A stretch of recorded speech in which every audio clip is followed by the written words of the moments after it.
Continuar aí onde nós paramos. Vamos lá para Daniel 7:24. Nós paramos aí ontem, continuando aí a visão de Daniel. E aí o verso 24 diz assim, os 10 chifres correspondem a 10 reis, que se levantaram daquele mesmo reino, e depois deles se levantará outro, o qual será diferente dos primeiros e abaterá 3 reis. É aquilo que a gente estava falando ontem, né? Então, eu tenho 10 governos, 10 poderes, e diferente do que Daniel estava acostumado, né, havia, no período de Daniel na antiguidade, uma ordem de conquista, né? Aparecia um rei, aparecia um exército, é, e eles conquistavam pela estratégia de guerra, pela força, mas de repente aparece um animal diferente dos primeiros assim, que vai abater os 3 que vieram antes, né, desses reinos aí, e se torna extremamente poderoso aí. 10 reinos que se levantam aí do mesmo mundo, vamos dizer assim, desse mundo que a gente conhece, só que agora, né, vai levantar alguém que era diferente. Essa questão é, da força, da estratégia, é mais hoje pela manipulação.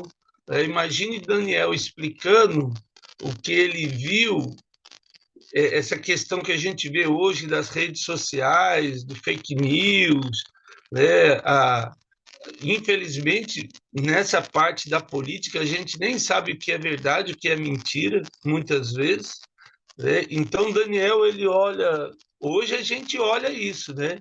Mas imagine Daniel vendo alguma coisa diferente que ele não sabia explicar lá na antiguidade. Isso é muito importante. Mas ele tentou falar: olha, eu não sei como é que era, mas era diferente de tudo. E aí ele chega no verso 25 e proferirá palavras contra o Altíssimo. Magoará os santos do Altíssimo e cuidará em mudar os tempos da lei, né? E os santos serão entregues nas mãos por um tempo, 2 tempos, metade de um tempo. Então, vamos ver isso aí. O verso 24 e 25 vai falar sobre essa questão do anticristo, né? E aí ele vai blasfemar a Deus, né? Vai falar palavras insolentes contra Deus e uma coisa importante aqui é, é que às vezes a gente não percebe a sutileza de Satanás, né? Às vezes a gente vê as pessoas hoje, a gente viu aquela reportagem, não sei se irmãos lembram, da questão do carnaval, que levaram uma pessoa lá, né? A, uma pessoa trans que se vestiu de Jesus, lá, foi crucificado, um negócio bem assim, que traz essa revolta, essa repulsa, né? E as pessoas vão acostumando com isso. Você vê, às vezes, assim, uma série de filmes crescentes, assim, nessa questão de demônios, vampiros, e vai exaltando essa questão da feitiçaria, bruxaria, e, e vai indo. Apocalipse capítulo 13, vamos lá, Apocalipse 13, 7,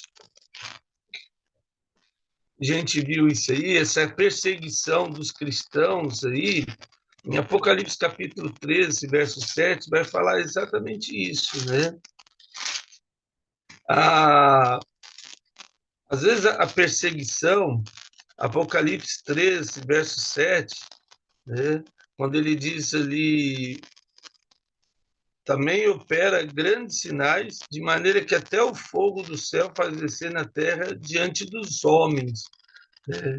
Então, esse verso 13, verso 7, aí, depois a gente vai falar mais dos anticristos.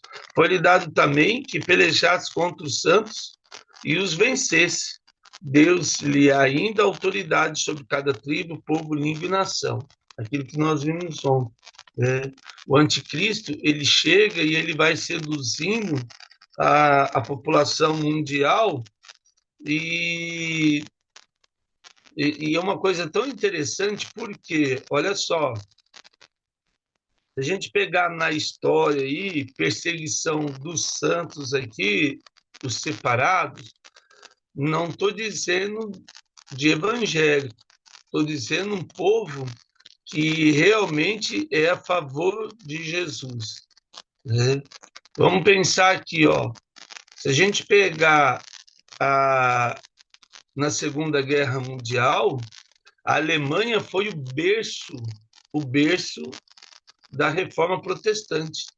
E no início do século XX, durante a Segunda Guerra Mundial, meados do século XX, eles mataram judeus, mataram, assim, um povo muito cruel, e era um povo protestante, a grande maioria que perseguiu.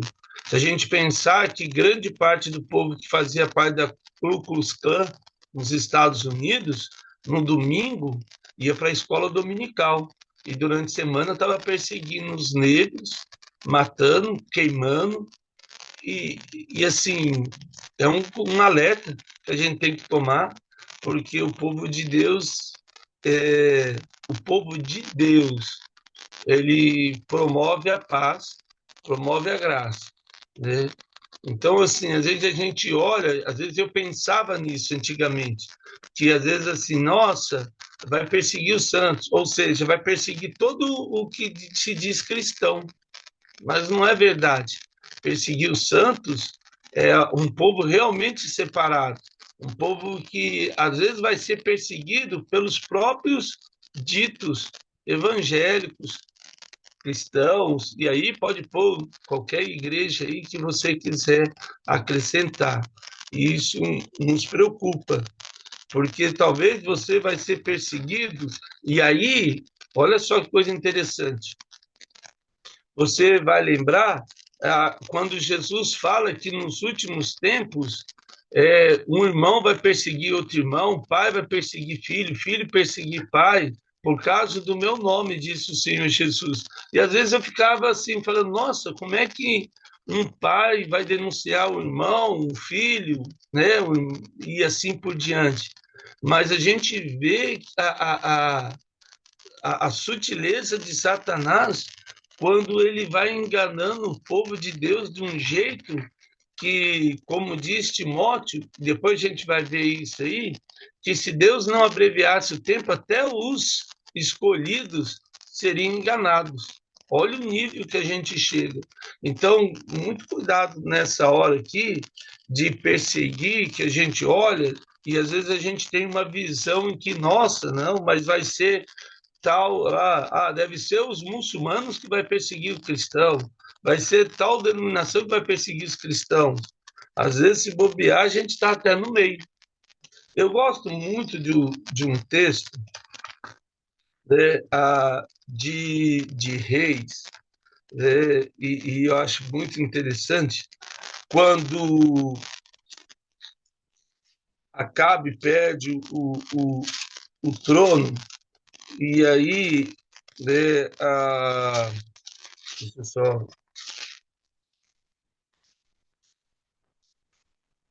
o sucessor, né, de, de Acabe, Jeú, e aí ele vai derrotar os reis de Israel. E aí, quando chega no capítulo 10, né, o verso 15, segundo Reis, capítulo 10, verso 15, segundo Reis 10, 15, ele diz assim, ó, tendo partido dali, encontrou Jonadab, filho de Recabe, que lhe vinha ao encontro. Jeú saudou e perguntou, tem tu sincero coração para comigo, como o meu, ó, é para contigo? Respondeu Jonadab, tenho. Então, se tens, dá-me tua mão. Jonadab deu-lhe a mão, e Jeú fê-lo subir consigo ao carro. E lhe disse, vem comigo, e verás o meu zelo para com o Senhor. E assim Jeú levantou o seu carro. E aí foram e chegaram em Samaria lá. E nesse momento aí, o que vai acontecer? Só abreviar aqui. Ele chama todo mundo, vai fazer um templo a Baal e fala: olha, Acabe serviu Baal, veja quanto Jeú vai servir, que era uma estratégia para matar todos os adoradores de Baal lá. Né? E a casa encheu, verso 21, de todo mundo. Né? E aí disse Jeú, né, ao vestiário: tira a vestimenta para que todos os adoradores de Baal fez. Então, eles eram bem sodomitas, faziam orgias, isso era comum. Então, Jeú falou: não, tira a roupa já e entra, né, pelado para adorar Baal. Tudo, todo mundo foi entrando lá, um monte de gente. Então Jeú com Jodamado fizeram recado a Baal e disse aos adoradores, né? E olha só a pergunta dele aqui, ó, verso 23. Então, entrou Jeú com Jonadab, filho de Recabe, na casa de Baal e disse aos adoradores de Baal: examinai e vede bem, não esteja aqui entre vós alguns dos servos do Senhor, mas somente os adoradores de Baal. Olha que coisa triste, né? A preocupação de Jeú. No meio de todos os que entraram para a orgia, né, para adorar Baal e tudo, Jeú perguntou: ó, dá uma olhada e vê se não tem um servo de Deus aí, vai que entrou enganado, tira para fora para eu não matar uma pessoa errada aí. Né? Então, é triste, mas assim, a sutileza de Satanás ela é muito perversa e ela engana, né, se possível, até os filhos de Deus. A palavra de Deus diz em Gênesis, né, vigiar e cuidar daquele que está em pé para que não caia, né, em Gálatas capítulo 6. E às vezes nós estamos tão preocupados em vigiar a vida do outro que esquece de vigiar a própria vida. Né? O verso Gálatas 6:1, irmãos, se alguém for surpreendido em alguma falta, vós que sois espirituais, corrigi com espírito de brandura, e guarda-te para que não sejas também tentado. Então há um alerta aqui do apóstolo Paulo ao povo de Deus. Né? O julgamento é muito perigoso. A cada dia eu vejo mais isso. É muito fácil eu julgar alguém, difícil é eu ser julgado. Quando o apóstolo Paulo vai direcionar a respeito da ceia do Senhor, e aí é uma coisa importante, porque quando ele chega em 1 Coríntios capítulo 11, né, e ele vai falar sobre a ceia do Senhor, né, o verso 28, 1 Coríntios 11, 28, ele diz assim: examine-se, pois, o homem a si mesmo, e assim coma do pão e beba do cálice. Né? A, a ceia, o Espírito Santo não nos dá margem para julgar. O Espírito Santo nos dá margem para estender as mãos para as pessoas. E aí isso é muito importante, porque o nosso papel é restaurar e ajudar a pessoa a levantar.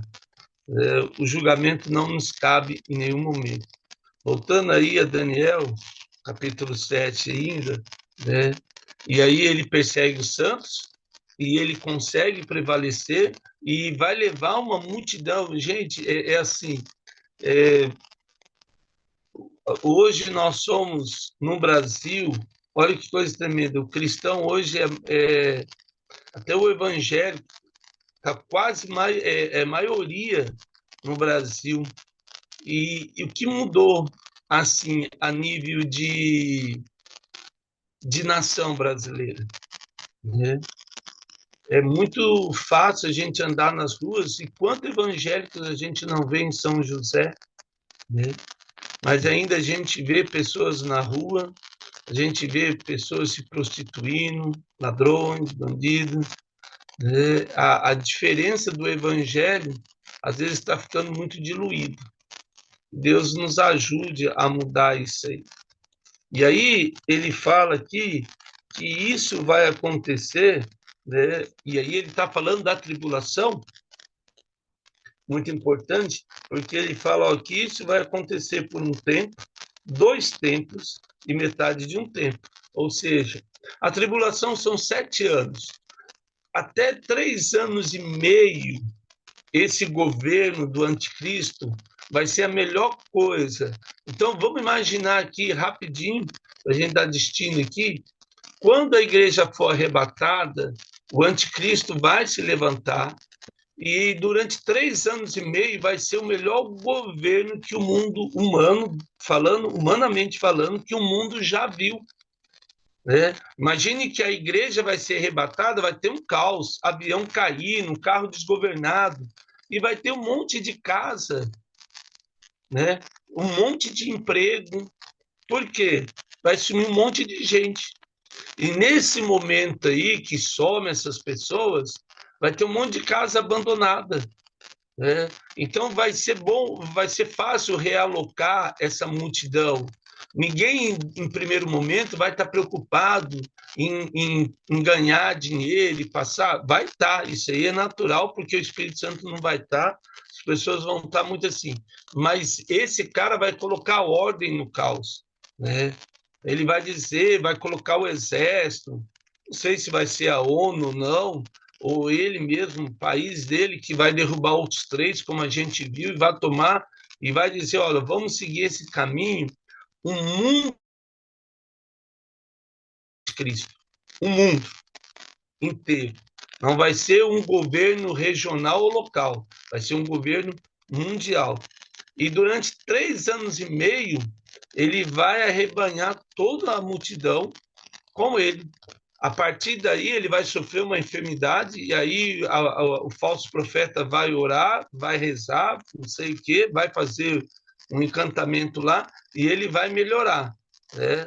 Então, assim, sei lá se vai ser um atentado contra o anticristo, e aí ele vai sobreviver, e aí ele começa a mudar, como foi o caso de Judas. Satanás entra no corpo desse. E a gente vai falar um pouquinho sobre isso também. Né? E aí ele chega no verso 27, né? ah, aliás, o verso 26, mas depois se assentará o tribunal para tirar o domínio, para destruir e consumir até o fim. E aí, nesse momento aí, vamos lá para Apocalipse 17, verso 14, Deus vai agir depois desse governo de Satanás aí, desses 7 anos governando sobre a terra, literalmente, aí Deus se levanta. Porque as bodas, o casamento é uma semana.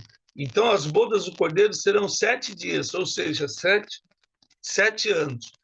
Em Apocalipse 17, 4, ele vai dizer assim: achava-se uma mulher vestida de púrpura, de escarlate, adornada de ouro e de pedras preciosas e de pérolas, tendo na mão um cálice de ouro transbordante de abominações e com as imundícias da sua prostituição.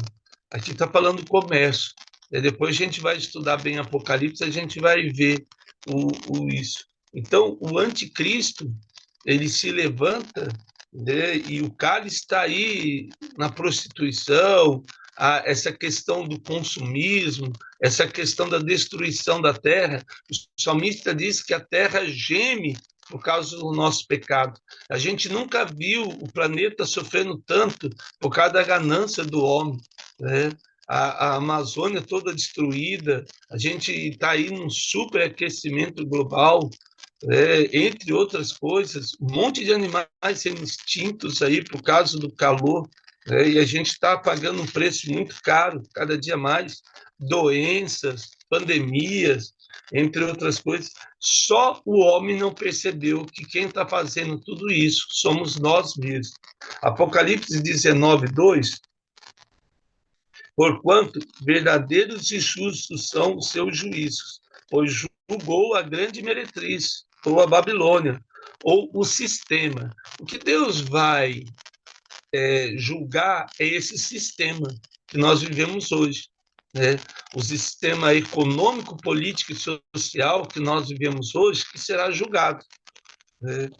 Apesar de a gente acreditar que esse sistema, não, esse aqui é o melhor, é esse aqui que vai ser julgado, porque é esse que traz a ganância do homem querer mais, mais, mais, né?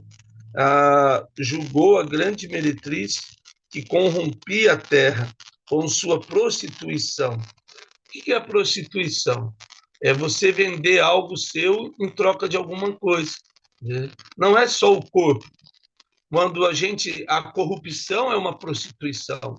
Quando você vende o seu caráter, quando você vende os seus ideais, quando você vende a sua fé por qualquer coisa, né, isso é prostituição. Por que Esaú, né, ele foi condenado? Porque ele vendeu a primogenitura dele para o seu irmão, né, Jacó, por um prato de lentilha. Ou seja, ele se prostituiu por um prato de lentilha, né? Por nada, não deu valor, desprezou. E muitas vezes, né, nós estamos aí se vendendo por uma coisa muito pouca, né? E das mãos dela vingou o sangue dos seus servos, né? Então Deus vai julgar a esse sistema babilônico que vive entre nós aí e vai julgar e condenar. Mas esse é a autoridade de Deus, não a nossa, né? E às vezes a gente não percebe, né? Quando nós olhamos para a palavra de Deus, e aí em Timóteo, rapidinho aqui, né? O capítulo 4 de Timóteo, eu quero que você leia aí comigo aí, capítulo 4 de Timóteo, ele diz assim, 4:1. Ora, o Espírito afirma expressamente que nos últimos tempos alguns apostatarão da fé. Apostatar aqui é recusar a fidelidade com Deus, por obedecerem espíritos enganadores e ensino de demônios, né? Cuidado com isso aqui, gente, né? Todo e qualquer ensino que fere a palavra de Deus, quando as pessoas levantam e diz para fazer guerra, ao invés de levar o evangelho da paz, né? Cuidado quando as pessoas se levantam aí para usar as armas do diabo, ao invés da oração, para levantar armas, para brigar, para não sei o quê, para falar mal de um e de outro, para julgar, para condenar. Às vezes a gente tem que tomar muito cuidado. E ele diz ainda, ó, pela hipocrisia do que falam mentiras e que tem cauterizado a própria consciência. A pessoa chega no estádio que ela acredita na própria mentira, né? Que ela realmente acredita que é uma verdade. Eu tenho lidado com pessoas assim, que elas ficaram tão fanáticas nesses períodos atrás da política, membros de igreja que acabam sendo internados porque elas foram tão assim naquelas ideias que elas ouviram que elas não souberam discernir e foram internados em hospitais psiquiátricos, né? Abandonaram a igreja, assim, cuidado com essas coisas, né, que a gente ouve e às vezes profere e replica, né, isso é muito perigoso. Voltando a Daniel aí, vamos lá para terminar esse capítulo hoje aí, né, o verso 27, ele diz assim, ó, o reino e o domínio e a majestade dos reinos debaixo de todo o céu serão dados ao povo santo, do Altíssimo. O seu reino será reino eterno. Todos os domínios o servirão e obedecerão. Nós vamos tomar esse reino aí. Nós tomar, não. Nós vamos atrás de Deus. Isso é uma coisa importante. Quem vai guerrear é Deus. É o nosso general. É Jesus. Nós vamos atrás. Com o quê? Com nada. apenas louvando e adorando a Deus, como foi o caso de Gideão. Né? Gideão achava que ele ia conquistar todo um exército pelas suas mãos. Ele levanta mais de 22 mil homens contra 70 mil. E Deus falou assim: o Gideão, é muita gente, desce no rio. Aí, ó, manda embora os covardes, os que são casados de novo, né? E aí sobrou ainda muita gente. Aí Deus falou: Gideão, é muita gente. No final sobrou 300. Gideão pensou: nossa, esses 300 aí deve ser igual, né, os soldados de Davi. E Deus falou: ó, põe um cântaro e uma tocha na mão e uma trombeta, né? E arma? Nenhuma, né? As nossas armas, é o que diz Efésios capítulo 6, é a armadura espiritual, né? A justiça, a verdade, o evangelho da paz, o capacete da salvação e a espada, que é a palavra de Deus, o escudo da fé, né? Essa é as nossas armas. Fora disso, nenhum. Por isso que Jesus disse para Pedro: Pedro, guarda a tua arma aí, filho, a gente não precisa dela e nunca vai precisar. Isaías 54, verso 3, Isaías 54, verso 3, a palavra do Senhor, ela vai dizer assim, ó: porque transbordará para a direita e para a esquerda, e a tua posteridade possuirá as nações e fará que se povoem as cidades assoladas. Né? Deus vai estender o seu governo, tanto para a direita como para a esquerda, para o mundo inteiro. Apocalipse, capítulo 20, verso 24. Apocalipse, capítulo 20, verso 4.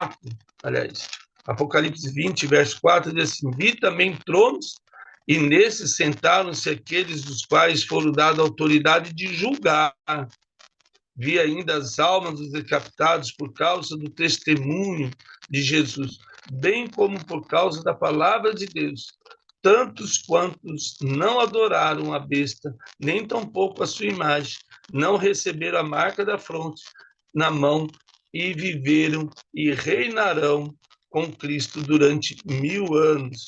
Então, eu e você vamos assentar nos tronos que Deus nos dará para juntamente com ele governar a terra, porque nós somos a noiva adornada esperando a volta do nosso Senhor, né? O nosso noivo aí. Ainda em Salmo 145, verso 13, Salmo 145, verso 13, a palavra do Senhor, o verso 13, aí diz assim, ó: o teu reino é de todos os séculos, o teu domínio subsiste por todas as gerações. O Senhor é fiel em todas as suas palavras e santo em todas as suas obras. Não há imperfeição no julgamento ou na palavra de Deus. Ainda, esse é o governo de Deus, né? Isaías, capítulo 9 de Isaías, o profeta, capítulo 9 de Isaías, ele vai dizer, o 9, verso 7, Isaías 9, verso 7, ele diz assim, ó: para que se aumente o seu governo e venha a paz sem fim sobre o trono de Davi, sobre o seu reino, para estabelecer e firmar mediante o juízo e justiça, desde agora para sempre. O zelo do Senhor dos Exércitos fará isso. O governo do Senhor é zeloso e poderoso, né? E aí, vai outros textos aí que a gente pode ler, né? Apocalipse 11, verso 1 também, né? Apocalipse capítulo 11, verso 1, foi-lhe dado um caniço semelhante a uma vara, e também me foi dito: dispõe e mede o santuário de Deus no seu altar, os que naqueles o adoram. E aí ele vai medir o tamanho do santuário de Deus. Só para esse texto aí, e aí voltando a Daniel capítulo 7, o verso 28, aqui terminou o assunto. Quanto a mim, Daniel, os meus pensamentos muito me perturbaram e meu rosto empalideceu, mas guardei essas coisas no coração. Lucas capítulo 2, Evangelho de Lucas capítulo 2, só para terminar aí, Lucas 2, verso 19, e aí diz, Maria, porém, guardava essas palavras, meditando no coração. Toda vez que a gente ouve alguma coisa, né, guarda aí no coração, né, às vezes não sai falando, o salmista diz, guardei a tua palavra no meu coração e a escondi, né? E aí nós vamos ter um momento, guarda, ora, medita, tudo aquilo que você ouve, guarda, ora, medita, pensa, e aí manda lá, né, no grupo lá, fala, olha, não entendi bem isso, né, ou aquilo, e aí a gente vai transcorrendo aí. Amém? Ó Pai, eu quero agradecer por essa manhã abençoada que o Senhor nos dá, nos prepare para o teu retorno, e quem sabe hoje é o grande dia da tua volta, que o Senhor nos encontre pronto, preparados para subir e viver eternamente com o Senhor. No nome de Jesus. Amém. Amados, que Deus nos abençoe a todos aí, viu?